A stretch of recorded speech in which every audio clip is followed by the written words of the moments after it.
Hello, Integrated Math 1, and welcome to lesson E.1-4.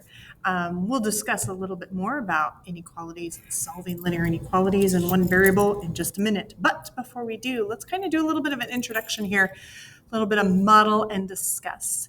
Here we have Skylar. Skylar competes in the high jump event at her school. She hopes to tie or break some records at her next meet. So here you have Skylar. You can see at this point her personal best has been 1.48 meters. The district record is 1.57 meters, and the state record is 1.75 meters. So can you just take a moment just to write and solve an equation to find x, which is the number of meters she must add to her personal best to tie the district record. Go ahead, hit pause, see if you can write an equation to work this out, and then hit play when you're ready to check your work.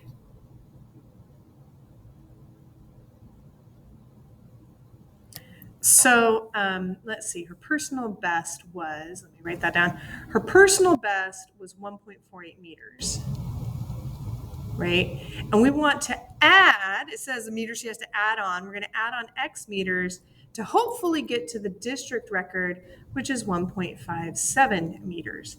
And of course, we can easily solve that just by subtracting 1.48 on both sides. So if we do 1.57 minus 1.48, we get that X is 0.09 meters.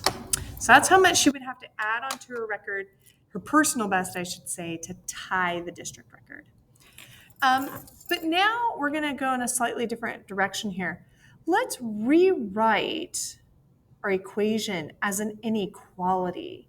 Inequality, that means greater than, less than, greater than or equal to, less than or equal to, right? Let's rewrite the equation as an inequality to represent the situation where Skylar breaks the district record. How is the value of x in the inequality related to the value of x in the equation? Go ahead, hit pause, see if you can rewrite this as an inequality and solve it, and then explain the differences here, the relationship. Hit pause, hit play when you're ready to check. So it is a little different this time, right? Because now we've got 1.48 and we're adding on x meters, and we want to break the district record. So I want this to be greater than 1.57. Now, again, we would solve it just like last time, right? We subtracted 1.48 from both sides. I would do the same thing this time. So I'm still going to get 0.09 meters, only now I'm saying that x is greater than 0.09 meters. We said in order to tie it, it needed to add on exactly 0.09 meters. We're saying in order to break the record, she has to add on more than 0.09 meters. So let's take this just one step further. How many meters does Skylar need to add to her personal best to break the state record?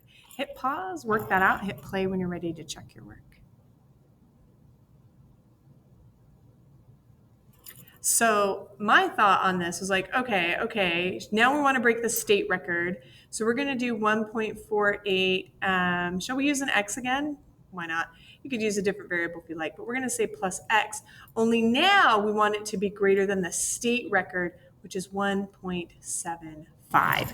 And so if I subtract that from both sides, 1.75 minus the 1.48 from both sides, we find that Skylar is going to have to add an extra 0.27 meters to her personal best just to tie it, which means if she wants to break it, she's going to have to add more than 0.27 meters to break the state record. Oh my, I think she's got her work cut out for her there. So today we're solving inequalities in one variable. So we actually treat them very, very similar to equations. We treat them very similar to the equation. There are some important differences. So example 1, we want to solve -4 times a quantity 3x minus 1 plus 6x is greater than or equal to 16, and we want to graph the solution. So I'll walk you through this one, and then you guys can go ahead and you can work out the next one, the try it one. So here's my lovely inequality. Yay. You know how this goes. The first thing we want to do is we want to distribute. So negative 4 times 3x is negative 12x. Negative 4 times a negative 1 is a positive 4. Still have the plus 6x. It's still greater than or equal to 16. Now, we're going to use our properties of equality just like we would on an equation, only we're doing it for an inequality. So we undo our operations with inverse operations. What you do to one side, you must do to the other. That still applies here. Even though it's an inequality, we treat it pretty much the same way. So I'm going to get rid of this 4. I'm going to go ahead and subtract 4 on both sides. And of course, when we do that, those cancel out. So I have negative 12x plus 6x is greater than or equal to 12. 16 minus 4 is 12. I am going to go ahead and combine my like terms. I have a negative 12x and a positive 6x, which together makes a negative 6x. Now, here's where you've got to be careful. You know, in order to get x alone, I need to divide by a negative 6. Now, this is the one extra trick with inequalities. Because I'm dividing both sides by a negative 6, we have to flip the inequality. Did you remember that? Oh my gosh, that was from like 7th grade. It was from so long ago. But when you divide both sides by a negative or multiply both sides by a negative, your inequality symbol gets reversed. So remember that the direction of the inequality symbol is reversed when both sides of the inequality are multiplied or divided by a negative value. So because I divided both sides by a negative 6, instead of greater than or equal to, this became a less than or equal to. But of course, now this is easy. The negative 6's here cancel out. 12 divided by a negative 6 is a negative 2. Now, last step, we do have to graph the solution. Graphing inequalities is actually super easy. Are you ready? Again, you haven't done this since like 7th grade, so maybe a bit of a reminder. We're going to start by just drawing a number line. When we graph our solution for an inequality here, we're just graphing a number line. And I want to make sure I can see negative 2 on my number line. So that's 0, that's 1, that's 2, that's 3. I've got negative 1, negative 2, negative 3. My light's always going out on me. You know how it goes. So let's graph this. I made sure I could see my number line. Now, we put a circle on negative 2. If it's equal to, I'm going to color it in and call it a closed circle. If it's not equal to, I leave it uncolored in and we have an open circle. This is less than or equal to, make a note here, equal to. So that means it's going to be closed. So I'm going to color in my circle. I'm going to make that a closed circle. I'm going to color it in. Also remember that the alligator always eats the bigger one. Welcome to, 2nd grade, whenever that was that you learned that. Alligator always eats the bigger one. So that means that my x is the smaller of these two. On a number line, smaller stuff, if x is all the smaller stuff, that means I got to color to the left.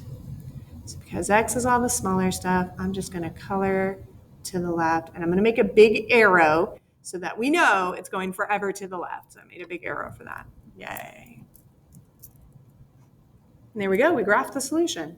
Good job, us. Yay. So I would like you guys to try this. Again, this is on page 24. It's just at the very, very bottom. There's a couple of try it problems. There's an A. Is there an A and a B? I think there's an A and a B.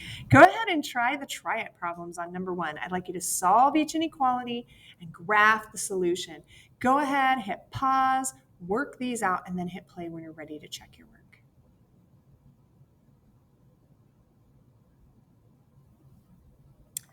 So to get the party started, I'm going to go ahead and I'm going to distribute. So negative 3 times 2x is negative 6x. Negative 3 times 2 is negative 6. And there we go. I do want to get my x alone. I want to get rid of that minus 6. So I'm going to add 6 to both sides to get rid of that minus 6. And of course, 10 plus 6 is 16. I'm going to divide both sides by a -6. Because I'm dividing by a negative, I need to reverse my inequality. So it's now going to be greater than, instead of less than, it will be greater than. And we divide by that lovely -6. Those cancel out. 6 does not go into 16, but I can simplify my fractions. I'm going to divide by 2 here. And that means that I get x is greater than -8/3. Awesome. It does say to graph it, so I'm going to go ahead and graph it real quick. Let me grab my number line. Now, something else, you might want to even rewrite that as negative, what is that, 2 2/3, right? 3 goes into 8 2 times with 2 leftovers. So that means, if I'm doing my number line right, so I've got 0, silly thing. I'll fix it. Maybe I'll fix that. There we go. 0, 1, 2, 3, -1, -2, -3. So if this is -3 and that's -2, 1, 2, 3, just numbering my number line. That means that -2 2/3 is between -2 and -3, and it's a little bit closer to -3. So my circle is going to kind of go in between here, and that's okay. That's not equal to, right? There's no little half equal sign down there. There's no little half equal sign. So that means it's going to be an open circle. So I will not color my circle in. I'm going to leave it open.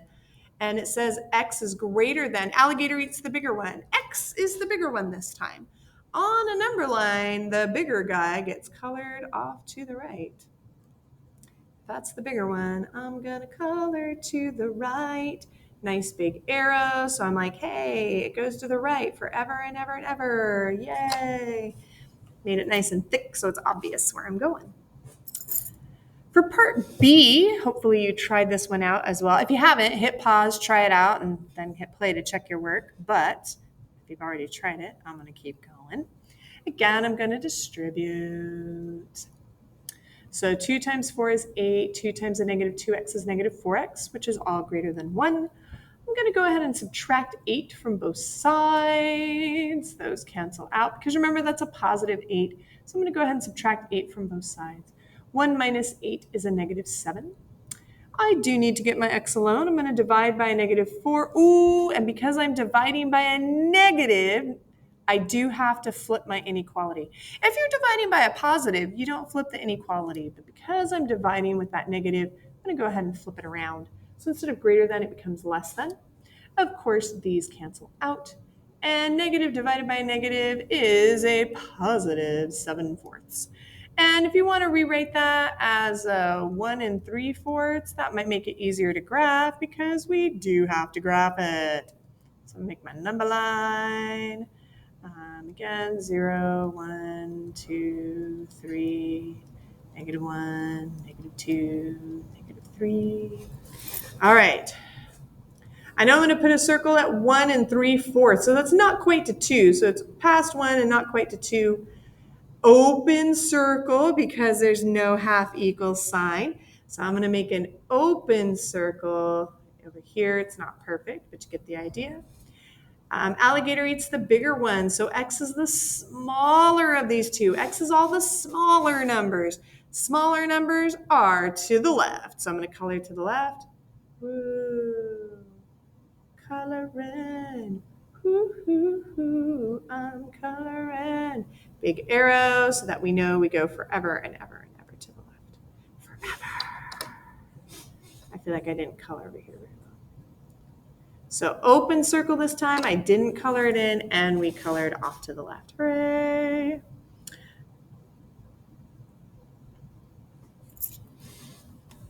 What about this one? Solve this one. I want to see what you do with it. Solve it and then graph it. Go ahead and hit pause to work this out. Hit play when you're ready to check your work.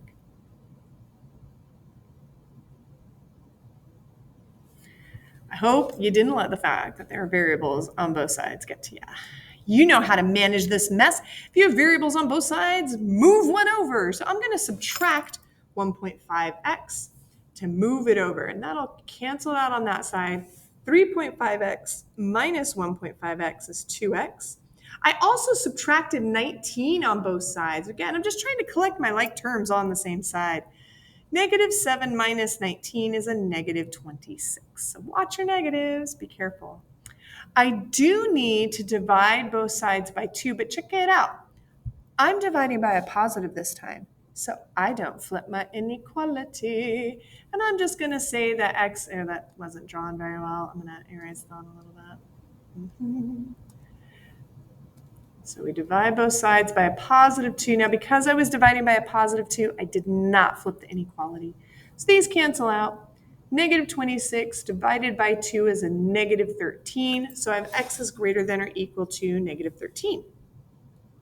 So if we were to graph this, I'm going to make a number line.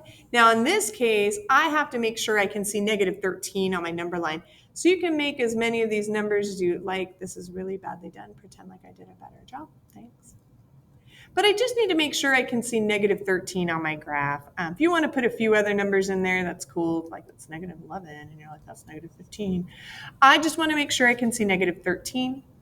I do see it's equal to this time. So I need a closed circle on my negative 13 because it's greater than or equal to. That little half and equal sign underneath it tells me I got a color in my circle that it's a closed circle. That baby is closed.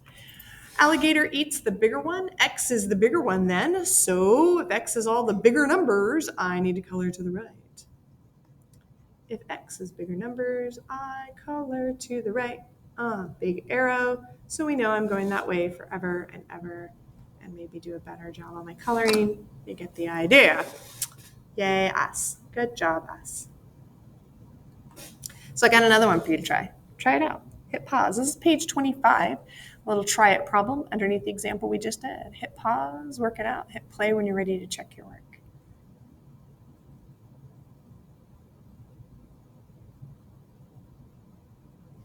All right, how'd you do? I started off by gathering my variables on the same side. So I subtracted 2x on both sides to move that over, and then I added 22 to both sides to move that over. So I subtracted 2x on both sides just to make that go away, and then I added 22 to both sides to make those go away and gather up all my like terms. So negative 5 plus 22 is a positive 17, and 5x minus 2x is 3x. Last but not least, I do want to divide both sides by 3. Because I'm dividing by a positive, I'm not going to worry about flipping it. It's fine.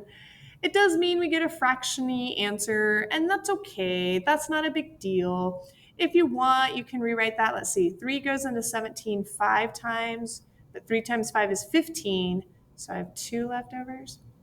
I just find that helps me like when I go to graph my number line. So I know that 5 2/3 is between 5 and 6. That's 5.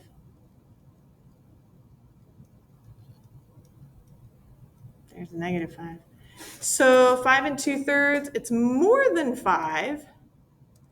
It's not quite to 6. Ooh, and there's no half equal sign, so it's going to be open. So fine, I'm going to draw an open circle about 2/3 of the way down. It's not perfect, but you get the idea. Alligator eats the bigger one. X is the bigger one. So if X is all the bigger numbers, I need to color to the right. So I shall. Big arrow on the end, all that stuff. Yay. We did a good job. I'm so proud of us. Example 3. Now we have some special circumstances coming up. So how about if we do these ones together because we have some special circumstances that are about to happen. This looks simple enough, right? Just solve it. Great. Let's solve this. I'm going to start off just by distributing that negative 3. So negative 3 times 2x is negative 6x. Negative 3 times a negative 5 is a positive 15. Don't like having variables on both sides. So I'm going to go ahead and add that 6x to move it over. So negative 6x plus 6x, negative 6x. We've had this happen to us before where our x's disappeared on us. So I'm stuck with 15 is greater than 9. Now, this is not an equal sign, right? Is 15 greater than 9? Is that true? Is that true? That's the question, right? Is 15 greater than 9? If so, then we're in good shape. If it's not true, we got a problem. Well, I happen to know that's true, right? 15 is greater than 9. 15 is greater than 9. Alligator eats the bigger one. 15 is greater than 9. So the original inequality is true. Oh, and that should say 15 is greater than 9. Sorry, that says a 0. That should say a 9. It is true. So because it's true, it doesn't matter what I plug in for x. 15 is always going to be greater than 9. It's always going to be greater than 9.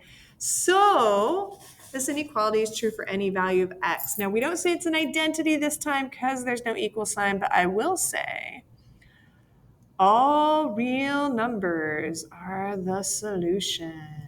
Our solution is all real numbers. It could be anything. So let's see what happens with part B. 4x minus 5 is less than 2 times the quantity 2x minus 3. Okay. Well, I'm going to distribute first, right? I mean, that's just what we do. 2 times 2x is 4x. 2 times a negative 3 is negative 6. Awesome. Again, I need to gather my variables on the same side. So I'm going to go ahead and subtract 4x to move it over to the other side. Which cancels those out. And it cancels those out. Okay. So I have negative 5 is less than negative 6. Is that true or not? And if you're not sure, it might help to make a little number line. Like if we make a little number line and we're like, that's 0. And negative 1, negative 2, negative 3, negative 4, negative 5, negative 6. Wait a minute. Negative 6 is to the left of negative 5. Negative 5's on the right side. Negative 5's the bigger one. Because he's on the right, he's the bigger one. Negative 5 isn't less than negative 6. Negative 5 is greater than negative 6. So that's not true. So since the inequality results in a false statement, negative 5 is not less than negative 6, any value of x you substitute in the original statement will also result in a false statement. It doesn't matter what you plug in for x. It's not going to be true. It's just not true. So yeah, there's a problem there. Let me get my little red pen back. So this is not true. Nothing x can do can save it. So I'm going to say that it has no solution. I would like you to try a few of these. You've got 2 of these on page 25, number 3, part A and part B. I don't here. There's part A. Go ahead and do both of them. Do A and B. Hit pause, work them out, hit play when you're ready to keep the discussion going.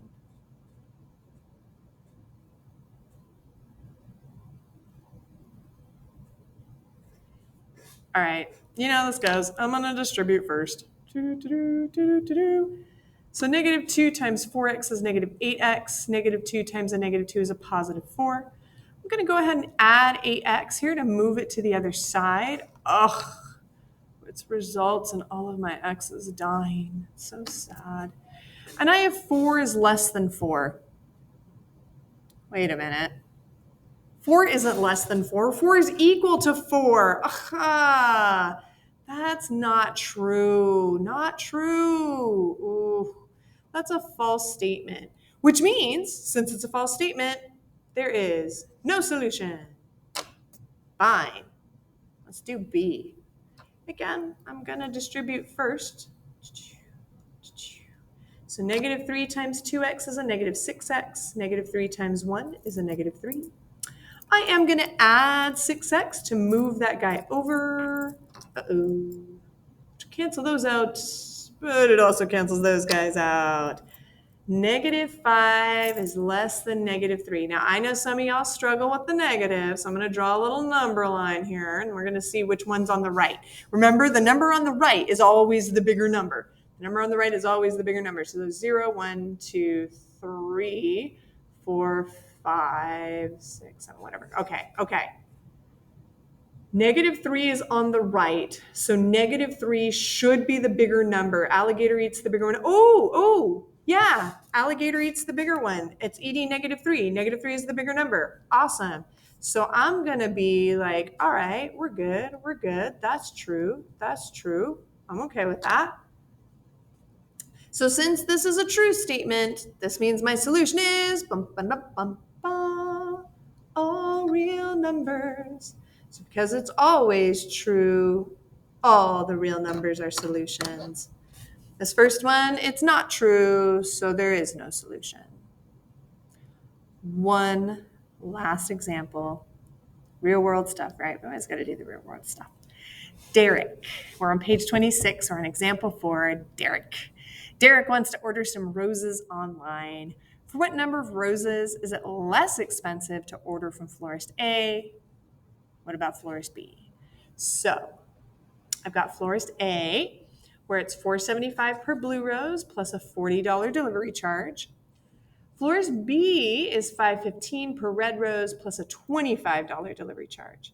So florist A charges more for delivery, but florist B charges more per rose. So let's start off with the first question. I want it to be less expensive to buy from florist A. So I want to know the cost of roses from florist A when it is less than the cost of roses at florist B. Well, let's see then. I know it's $4.75 per rose, so $4.75x plus a $40 charge. That's going to be $4.75 plus 40. It's less than my florist B. So I had the colors right. I'm sorry my colors keep going weird. They were right to start with. The cost of roses on florist B, this is $5.15 per rose, so $5.15 per $5.15x plus that $25 delivery fee. So I want to know when A is less than B. So let's do the work. I'm going to gather my x's on one side. I like to get rid of the smaller one and move that over, fewer negatives to deal with. So I'm going to go ahead and subtract 4.75 on both sides. So 4.75x minus 4.75x, those are gone. 5.15x minus 4.75x gives me 0.4x. Awesome. Oh, I'm going to move that 25 over. Let's go ahead and subtract 25 from both sides to make that go away. 40 minus 25, of course, gives us 15. And last but not least, I do need to divide both sides by 0.4. Because I'm dividing by a positive, I don't need to flip the inequality. We're okay. I am, though, going to grab my calculator. 15 divided by 0.4 is 37.5. So this says that 37.5 is less than x. So x is all the numbers bigger than 37.5. The other thing is you don't really buy half a rose. You buy a rose or you don't buy a rose. So according to what we figured out here, if x is bigger than 37.5, so say 38 or more, florist A will be cheaper. Yeah. So if Derek plans to buy 38 or more roses, florist A is going to be less expensive. If Derek plans to buy 37 or less roses, because of that cheaper delivery fee, florist B is going to be less expensive. Yeah. Awesome. One last try it problem. It's mostly the same, but we made a tiny little change. Florist B increases the cost per rose to $5.20.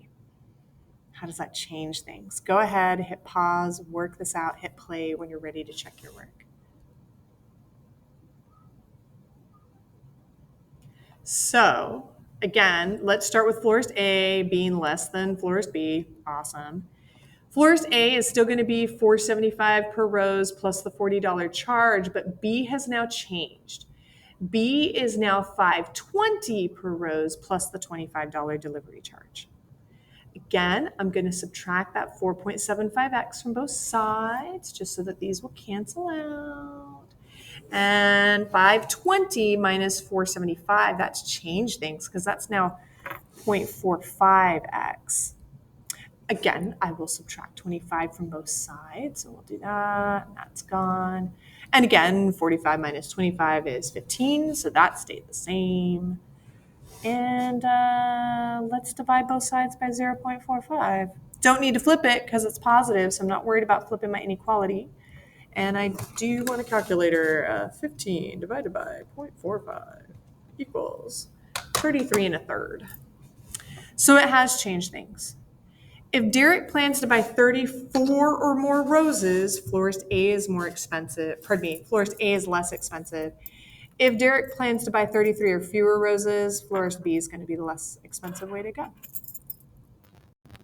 All right then. As always, guys, I hope you found this helpful and I hope you found this useful. If you have questions or concerns, come talk to me. I'm around and I'll see you guys soon. Bye.